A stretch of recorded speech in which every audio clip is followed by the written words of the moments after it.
विश्वनिधे सर्वसङ्कल्पसिद्धिप्रदायकाय अगणितगुणशील तत्त्वप्रदर्शकाय मध्वमता सिद्धान्तप्रवर्धनाय परमगुरु श्रीगुरुराघवेन्द्राय नमः।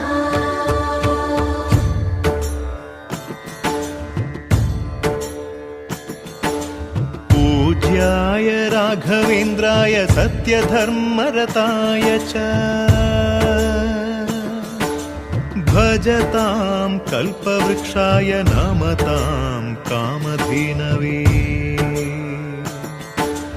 ಧರ್ಮದ ದೀಪ ಹಚ್ಚುವ ಶಾಂತಿಯ ಬೆಳಕ ಚೆಲ್ಲುವ ಜ್ಞಾನದ ದೀಪ ಹಚ್ಚುವ ಲೋಕವ ನೀನೆ ನಡೆಸುವ ತುಂಗೆಯ ತೀರದ ಯತಿವರ ನಿನ್ನದೆ ಸ್ಮರ